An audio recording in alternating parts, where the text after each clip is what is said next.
Hello friends, आज के इस वीडियो में हम बेसिकली क्लास 11th में जो अधिकतर बच्चों को स्लोप इंटरसेप्ट फॉर्म हमारे द्वारा ये देखा जाता है कि अधिकतर बच्चों को इंटरसेप्ट जब भी आता है क्वेश्चन में तब उन्हें दिक्कत होती है। और दिक्कत क्या होती है कि अधिकतर में वो समझ नहीं पाते कि कौन सा फार्मूला लगाना है, क्या करना है उसमें, वो जल्दी ये समझ नहीं पाते। अब इसी चीज़ को मिटाने के लिए मैं 3 रामबाण यहाँ ला चुका हूँ। यही 3 जो है, तीनों फार्मूले, यही तीनों आपको अधिकतर में एक झलक में आप देखते ही वो सारी चीज़ें समझ जाओगे कि एक झलक देखते ही आपको पता चल जाएगा कि कौन सा फार्मूला लगाना है और कौन सा नहीं।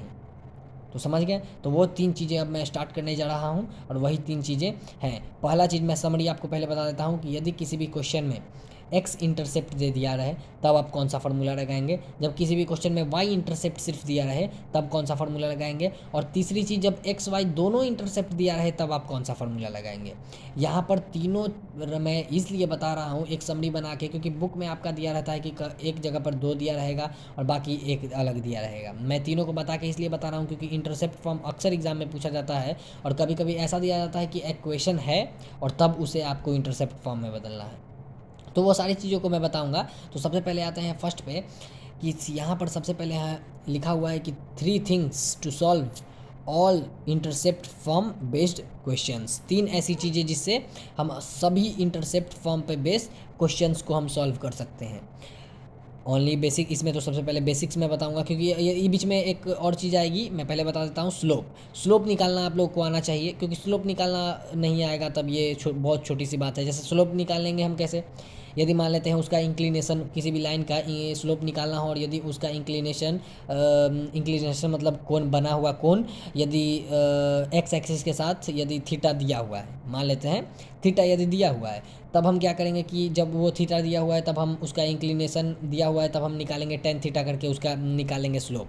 और उसके बाद यदि आपको दिया हुआ है, उसके बाद यदि आपको दिया रहता है कि 2 पॉइंट उस पर दे दिए, इसी मान लेते हैं यही लाइन है और इस पर 2 पॉइंट यहाँ और यहाँ दे देते हैं, तब उसका हम कैसे निकालते हैं, तब हम उसका निकालते हैं y2 minus y1 by x2 minus x1। ये फार्मूला, ये दोनों आपको याद रहना चाहिए। तो स्लोप तो बहुत बेसिक चीज़ है यहाँ। तो सबसे पहले हमें सीखना होगा कि इफ़, फर्स्ट है if only x intercept is given in the question. यदि क्वेश्चन में सिर्फ एक्स इंटरसेप्ट गिवन है तब आप क्या करेंगे। जैसे इस प्रकार क्वेश्चन, कोई एक ऐसा लाइन है जो कि एक्स एक्सिस को काट के जा रहा है, जैसे यही दिया हुआ है कि ये एक्स एक्सिस को एक काट रहा है, तो यही लाइन आपका इंटरसेप्ट हो जाएगा। इतना तो पता होना चाहिए आपको कि इंटरसेप्ट हम किसे कहेंगे। यही लाइन आपका एक्स इंटरसेप्ट है जिसे हमने डी से डिनोट किया है। अब इस केस में हमारा क्या इक्वेशन बनेगा, मतलब मान लेते हैं किसी भी क्वेश्चन में एक्स इंटरसेप्ट सिर्फ दे दिया है और इसके साथ आपको स्लोप दे दिया है, तब आप कि कैसे निकालेंगे। तब आप इसके निकालने का एकमात्र फॉर्मूला होता है, यहाँ पर मैं लिखने जा रहा हूँ, y is equal to m into x minus d. अब सबसे पहले चीज़ आपको ये पता होना चाहिए कि ये है क्या। ये है इस लाइन का इक्वेशन, इस लाइन का इक्वेशन। और जहाँ पर आपको सबसे पहले ये पता होना चाहिए कि यहाँ पर कौन वेरिएबल है और कौन कांस्टेंट है। सबसे पहला चीज़, एम और डी यहाँ पर कांस्टेंट है जो कि आपको क्वेश्चन में दे दिया रहेगा, और एक्स और वाई। सबसे पहले जब भी आपको इक्वेशन का फॉर्मूला आता है तो दिमाग में आपको यही आना चाहिए कि वो इक्वेशन एक्स और वाई के रूप में होगा, और ये भले ही स्ट्रेट लाइन का इक्वेशन है तो एक्स वाई के रूप में होगा। तो यहाँ पर एक्स वाई का कुछ हम वैल्यू उल्टा सीधा रखेंगे नहीं, यहाँ पर जो हमें छेड़छाड़ करना होगा एम और डी से करना होगा। एम है यहाँ पर स्लोप लाइन का और डी हमें क्वेश्चन में दिया रहेगा। एम की देने के लिए हमें हो सकता है कि या तो 2 लाइन दे दे, और नहीं तो हो सके कि चालाकी से यहाँ का थीटा दे दे। यहाँ के यदि थीटा दे दिया जाता है तब इसका क्या होगा कि स्लोप, तो स्लोप इज इक्वल टू हो जाएगा टेन थीटा। तो इसका सबसे पहला फॉर्मूला है ये। अब इसी पे बेस्ड एक क्वेश्चन हम देखते हैं कि जैसे मान लिया जाए कि यदि हमें क्वेश्चन ये दिया रहता है कि, जैसे हम क्वेश्चन पे आ जाते हैं कि मान लिया जाए कि हमारा एक्स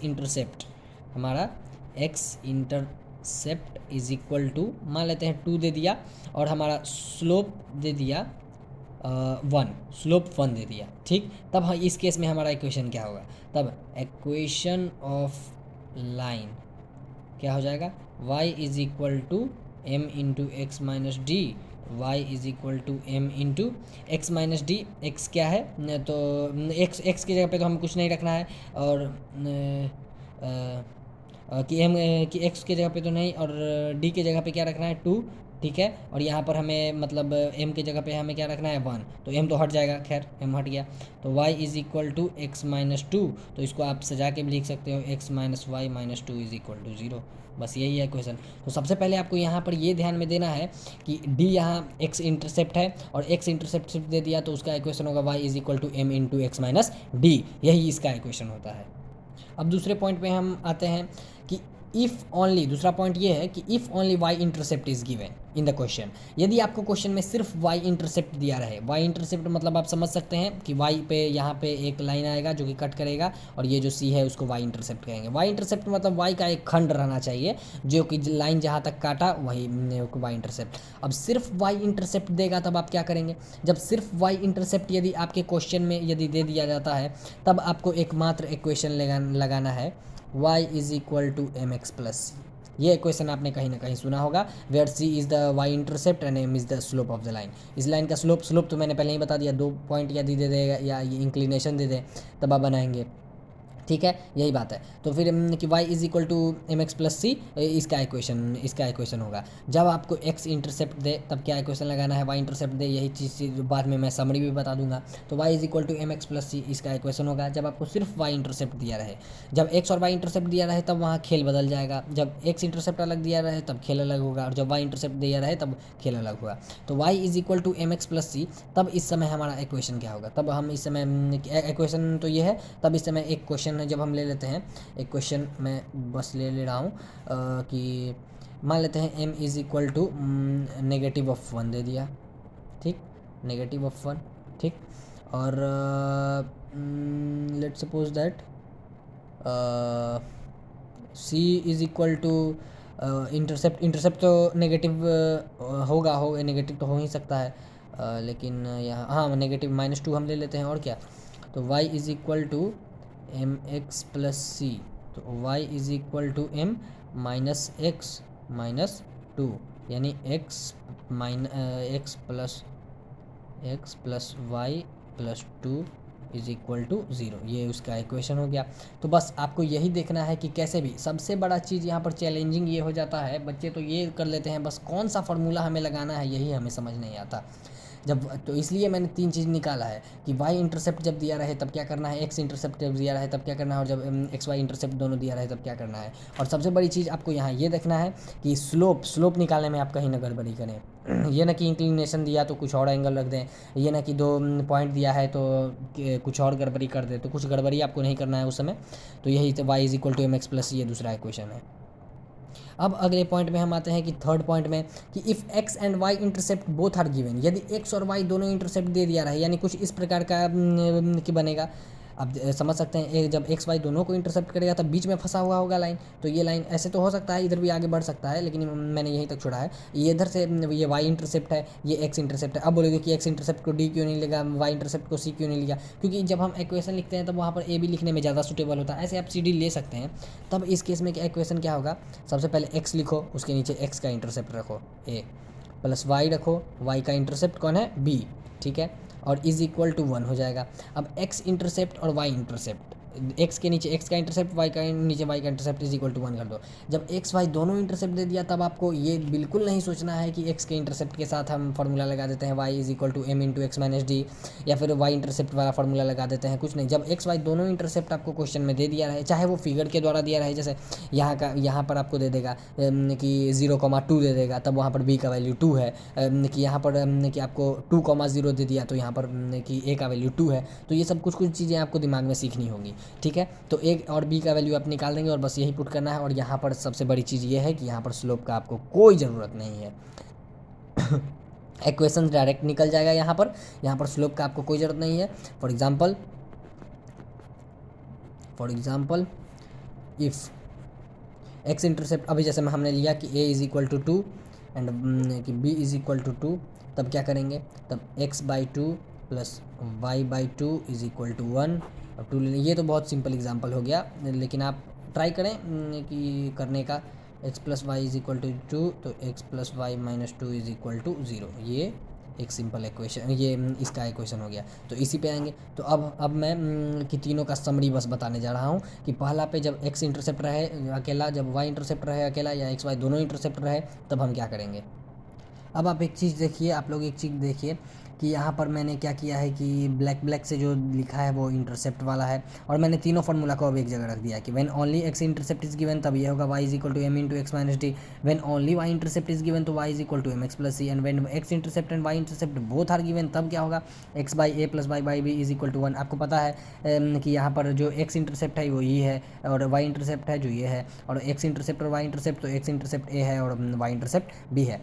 यहाँ पर कहने का आशय यही है कि जो D है वही A है, मतलब x इंटरसेप्ट A है तो यहाँ पर D लिया गया है, मतलब उसको अलग दिखाने के लिए थोड़ा लिया गया है कि D, और यहाँ पर जो y इंटरसेप्ट C है वही B है, तो सेम चीज़ है यहाँ पर। बस रहेगा क्या कि कभी कभी क्वेश्चन में एक्स इंटरसेप्ट और वाई इंटरसेप्ट दोनों दे देगा और स्लोप आपको देगा नहीं, तब घबराने की कोई ज़रूरत नहीं है, क्योंकि एक्स और वाई इंटरसेप्ट दोनों दे दिया तो आपको स्लोप की ज़रूरत भी नहीं है, क्योंकि यहाँ पर देखिए कहीं भी आपको स्लोप की ज़रूरत नहीं है, तो एक्स बटा ए प्लस वाई बटा बी इज इक्वल टू 1। लेकिन कभी कभी क्वेश्चन क्या आते हैं, आप दिमाग लगाइएगा थोड़ा, कि कभी कभी क्वेश्चन क्या आते हैं कि थोड़ा सा क्या करेंगे कि क्वेश्चन घुमा देता है। अब क्या करेगा कि आपको इक्वेशन ही दे देगा और तब उसको इंटरसेप्ट फॉर्म में लाना है। ये कई बार आपको क्वेश्चन आया होगा कि इक्वेशन जैसे मान लेते हैं कोई भी एक इक्वेशन लेता है कि जैसे कि 2x plus 3y is equal to 6, मान लेते हैं 2x plus 3y is equal to 6, and now transform it in ये कौन सा कि इंटरसेप्ट फॉर्म। और एक चीज़ और, जब भी आपको बोले इंटरसेप्ट फॉर्म में की चेंज करना है तब सबसे पहला ये होगा। जब भी आपको बोला जाए कि इंटरसेप्ट फॉर्म में आपको चेंज करना है तब ये होगा इंटरसेप्ट फॉर्म में। और दूसरी चीज़ कि जब भी कि आपको बोला जाए कि नॉर्मल फॉर्म में चेंज करना है तब आपने एक पहले फार्मूला पढ़ा होगा, मैं वो फार्मूला यहाँ लिख देता हूँ, यहाँ पे लिख देता हूँ कि x cos alpha plus y sine alpha is equal to p। ये चीज़ अलग है, ये परपेंडिकुलर डिस्टेंस है और ये परपेंडिकुलर डिस्टेंस और एक्स एक्सिस के बीच का एंगल है अल्फ़ा, तो ये चीज़ आपने पहले ही पढ़ लिया होगा, तो ये चीज़ मैं यहाँ डिस्कस नहीं करूँगा। तो ये नॉर्मल फॉर्म है, ये इंटरसेप्ट फॉर्म है, आपको कभी भी कन्फ्यूज़ नहीं होना है। ऐसा मत करिएगा कि इंटरसेप्ट फॉर्म का दिया रहे और उसको हम नॉर्मल फॉर्म में चेंज कर देंगे, तो ये इंटरसेप्ट फॉर्म में चेंज करके यही ले जाता है। और वहाँ पर लिखा रहेगा इंटरसेप्ट फॉर्म नहीं, इंटरसेप्ट्स फॉर्म, इंटरसेप्ट्स वो प्लूरल रहेगा, इंटरसेप्ट फॉर्म। जैसे कि हम यहाँ कर रहे हैं, जैसे इसे हमें इंटरसेप्ट फॉर्म में करना है तो क्या करना है, हमको क्या करना है, राइट साइड में 1 करना है। सबसे पहले यही रूल है, राइट साइड में 1 करना है। तो क्या करेंगे, राइट साइड में 1 करने के लिए 6 से डिवाइड करेंगे। अब 6 से राइट साइड में डिवाइड करेंगे तो लेफ्ट साइड में भी करना होगा, तो 2x plus 3y by 6 is equal to 6 by 6। बिल्कुल 1 तो उधर हो गया, बट इधर क्या करेंगे, तो 2x by 6 plus 3y by 6 is equal to 1। सही है। तो 2 यहाँ तो 3 और 3 2 जा, तो x by 3 plus y by 2 is equal to 1। बस ये इंटरसेप्ट फॉर्म में चेंज हो गया। लेकिन यहाँ से भी कुछ क्वेश्चन आता है, अब पूछेगा कि इसका y इंटरसेप्ट निकालो और y x इंटरसेप्ट निकालो, तो आपको क्या कि ये है y इंटरसेप्ट जो कि दिया हुआ है कि y के नीचे जो y इंटरसेप्ट होगा और x के नीचे जो x इंटरसेप्ट होगा, बस यही है।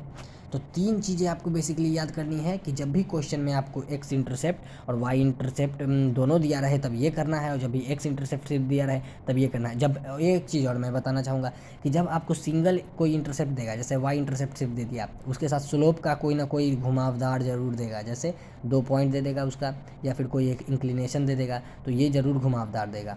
और यहाँ पर कि है कि और x इंटरसेप्ट भी देगा तब ज़रूर देगा, लेकिन y इंटरसेप्ट में दे या ना दे, x और y दोनों इंटरसेप्ट में, लेकिन कोई ज़रूरी नहीं है कि स्लोप देगा। मुझे मतलब 100% मतलब 99% केस में नहीं ही देगा, और ये दोनों एक साथ दे देगा। और लेकिन हाँ, अधिकतर बच्चों को दिक्कत होती है इसमें चीज़ में। सबसे पहला चीज़ तो वो समझते ही नहीं कि इंटरसेप्ट फॉर्म में चेंज करना है मतलब क्या करना है। इंटरसेप्ट फॉर्म इसे कहते हैं बाबू, और नॉर्मल फॉर्म इसे कहते हैं, समझ गए। तो इंटरसेप्ट फॉर्म में जब भी चेंज करना हो तब इस फॉर्म में हम करेंगे, राइट साइड को 1 रख के, और कि इस फॉर्म में करना है तब तो इसका तो एक अलग रूल आता है, क्या कि सबसे पहले आपको क्या करना है कि राइट साइड में पी करने के लिए तो रूट अंडर, आपने समझा होगा ये चीज़ कि रूट अंडर ए स्क्वायर प्लस बी स्क्वायर से भाग दे देते हैं, तो वो चीज़ आप अलग चीज़ है, वो चीज़ अभी आपको सीखने की ज़रूरत, मतलब सीखना तो है इसी में, तो बाद में अलग से आप वीडियो बोलिएगा तो मैं बना दूंगा कि रूट अंडर ए स्क्वायर प्लस बी स्क्वायर से इधर राइट साइड में और लेफ्ट साइड में, खैर वो चीज़ अलग है। ये इंटरसेप्ट फॉर्म में इस प्रकार से करेंगे कि हमें राइट साइड में 1 लाना है, इसलिए राइट साइड में जो चीज़ है उसी से नीचे कर देंगे, और जब भी एक्स वाई इंटरसेप्ट रहे तो आपको इसी चीज़ पे फार्मूला पे चलना है। तो thanks for watching my video.